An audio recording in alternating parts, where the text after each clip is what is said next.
చాలా మంది నమ్ముతున్నారు. మీరేమంటారు ఒక సీనియర్ నాయకుడిగా? నమస్తే రవి గారు, మీకు ప్యానెల్లో ఉన్న పెద్దలు పశుపతి గారికి, గంధం రాములు గారికి, రామ్మూర్తి గారికి, యోయో టీవీ ప్రేక్షకులు వీక్షకులకు సార్ సంతోషము. ఇప్పుడు విషయం ఏంటంటే, దీంట్లో ఏదైతే హరీష్ రావు గారు చేసిన ఆరోపణలో సార్ అన్యాక్రాంతం చేయడానికి ప్రయత్నం జరిగింది.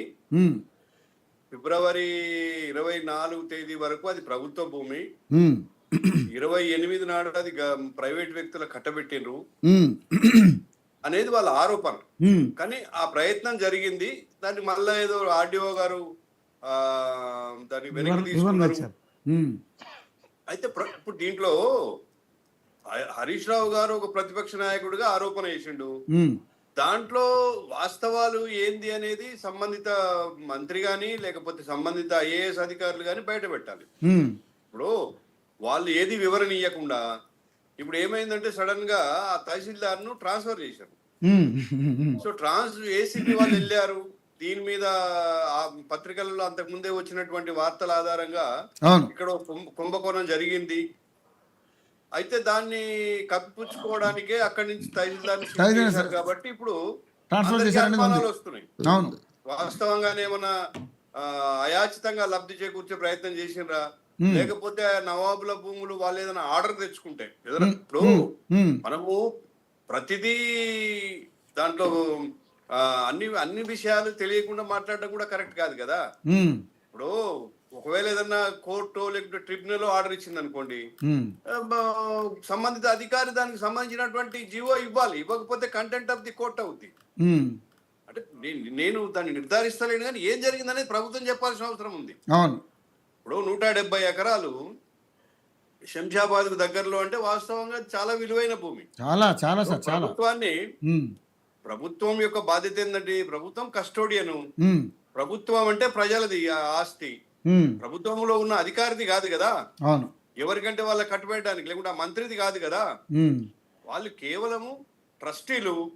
సో అది కాబట్టి నిజాలు ఏందనేది ప్రభుత్వం వివరణ ఇవ్వాలి. దానికి సంబంధించినటువంటి డాక్యుమెంటరీ ఎవిడెన్స్ కూడా బయట పెట్టాల్సినటువంటి అవసరం ఉంది. ఇప్పుడు ఎందుకంటే ఇప్పుడు ఇది పబ్లిక్ ఇష్యూ అయింది కదా. అవును సార్, అవును. ఇప్పుడు రామ్మూర్తి గారు సరే చాలా పెద్ద లిస్టు చెప్తున్నారు. ఇక్కడ నేనేమంటున్నట్టే, అసలు మీ హయాంలో జరిగిన వాటికి ఎక్కడన్నా వివరణ ఇచ్చిర్రా కనీసం?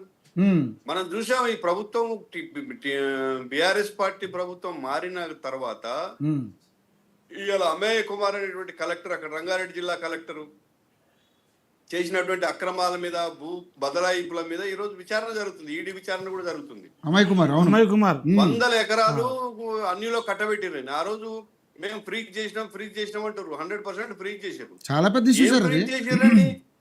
పాపం అసైన్ చేసినటువంటి పేద సదల భూములు కూడా అసైన్డ్ అని చెప్పేసి మీరు ఫ్రీజ్ చేశారు. వాని హక్కులని లాక్కున్నారు.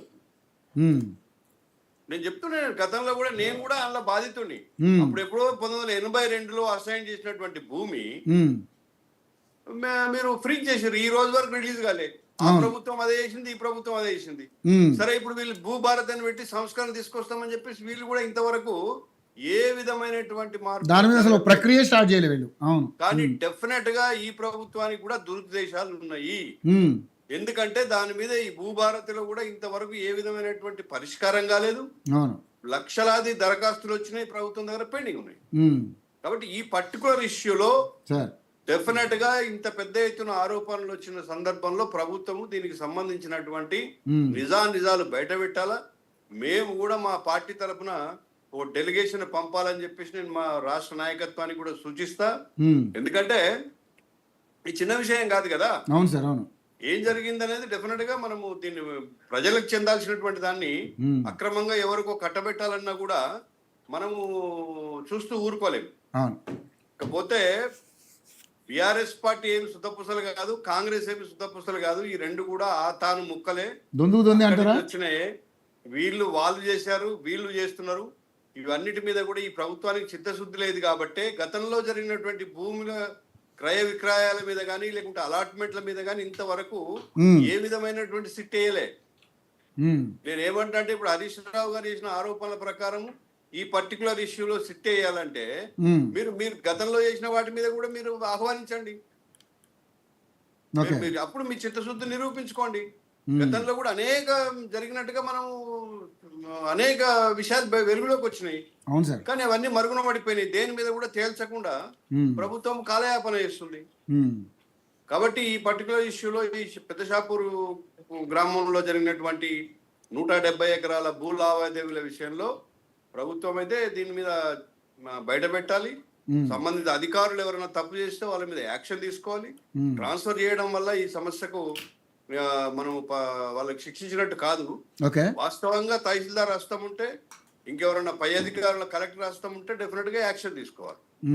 కానీ ముఖ్యంగా చూసుకుంటే గతంలో జరిగిన ఇష్యూస్ కూడా చూడొచ్చు సార్. ఎందుకంటే ప్రభుత్వం ఇందాక రామూర్తి గారు అన్నట్టుగా మన హెచ్సి భూముల విషయంలో కావచ్చు, నాదర్గుల భూముల విషయంలో కావచ్చు, అవి ఆ రోజు వరకు ఆ వారం రోజుల వరకు హల్చల్ చేసి దాని మీద ఇప్పటి వరకు ఎటువంటి ఒక వివరణ రాలేదు. ఏంటి సార్ అంటే మరి దీని వెనకాల ఏం జరుగుతుంది అసలు దాని మీద నాకు ఏమీ అర్థం కాకుండా ఉంది పరిస్థితి. ప్రజలకన్నా జవాబుదారితనం ఉండాలి. రామూర్తి గారు చెప్పిన దాంట్లో కొంత సత్యం కూడా ఉంది. ఏంటంటే వీళ్ళు కూడా అదే బాటలో పయనించి వీళ్ళు కూడా భూ దోపిడీ చేయాలనేటువంటి ఉద్దేశంలో ఉన్నారు. కాబట్టి అందులో మన ముఖ్యమంత్రి గారు రియల్ ఎస్టేట్ ఎక్స్పర్ట్ కాబట్టి డెఫినెట్ గా దురుద్దేశాలు ఉన్నాయని అనుకోవాలి. ఎందుకంటే గతంలోని తేలిస్తే ఇప్పుడు చేయడానికి ఉండదు కదా. ఇప్పుడు భూభారతిలో చూస్తున్నాము, ఒక సర్వే నంబర్ కొడితే పూర్తి వివరాలు వస్తాయని చెప్తున్నారు. ఎంతవరకు దాన్ని వస్తున్నాయో చెప్పాలి కాంగ్రెస్ ప్రతినిధి. ఈ రోజు నిజంగానే ప్రతి సర్వే నంబర్ ని మీరు ఆన్లైన్ లో పెట్టారా? పెట్టలే నాకు తెలిసినంత వరకు. కాబట్టి ప్రభుత్వం తన చిత్తశుద్ధి నిరూపించుకోవాలా. నేను మిగతా వివరాలన్నీ పెద్దగా మనకు తెలియదు కాబట్టి ఇప్పుడు అనవసరం ఆరోపణలు పార్టీ తరఫున చేయాలనేటువంటి ఉద్దేశం నాకు లేదు. అవును, ఎందుకంటే ఇప్పుడు ఉన్న వాస్తవాలనే మాట్లాడుకోవాలి. ఎందుకంటే మరి నిజంగానే ఆయన చేసినటువంటి ఆరోపణలు దాని మీద కూడా మాట్లాడాలి. చిన్న క్లారిఫికేషన్.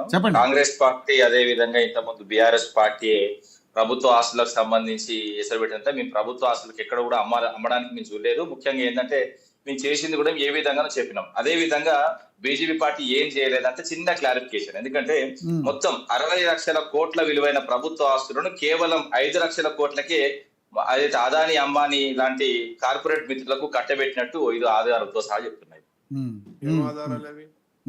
ఇవి మొత్తం బీజేపీ సంబంధించిన ఎక్కడెక్కడ ఎవరికి ఆదానికి ఆధారాలు కరపత్రం ఎందుకు అవుతారండి? మీ ఇప్పుడు మీ మీలో చెప్తా వినండి. ఈ కరపత్రంలో ఎక్కడెక్కడ ఏందన్నది కూడా ఉన్నది. మీరేమన్నా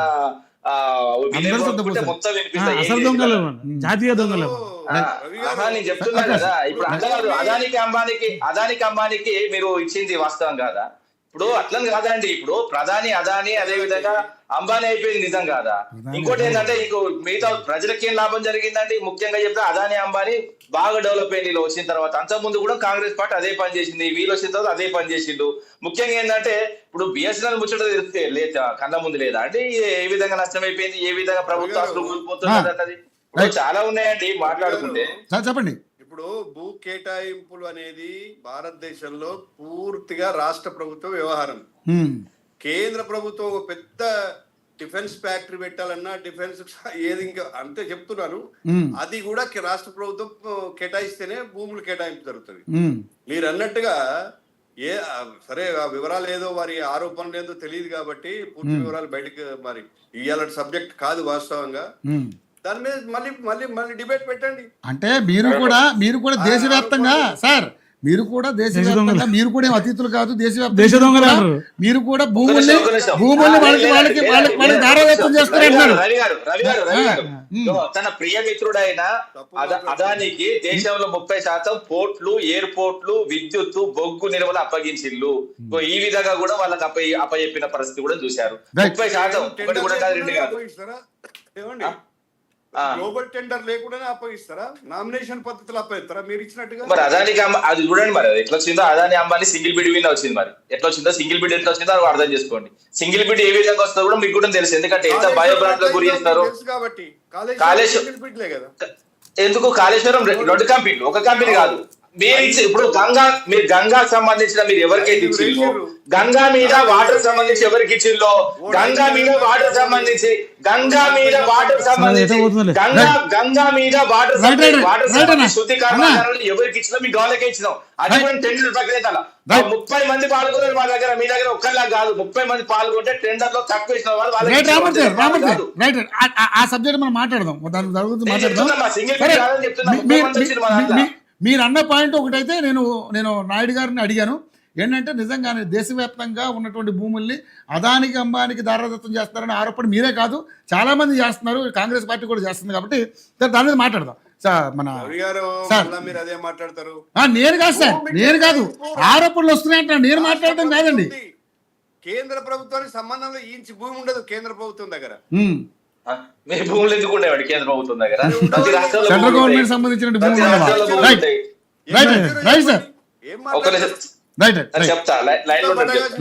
చెప్తారు కానన్నా ఒక్కసారి నాకు మన రాజకీయ విశ్లేషకుల అభిప్రాయం కూడా తీసుకుంటా సార్. పశుపతి గారు విన్నారుగా మొత్తం 3 పార్టీలు ఏం మాట్లాడుకున్నాయో. సో నిజంగా తెలంగాణ రాష్ట్రంలో మరి భూములు అన్యాక్రాంతం అవుతున్నాయా మీ అనాలిసిస్ ప్రకారం చూస్తే? ఇప్పుడు హరీష్ రావు గారు ఇదే కాదు, మన నాదరుగుల భూమికి సంబంధించిన కూడా ఇష్యూ బాగా అయిపోయారు. ఎందుకంటే అక్కడ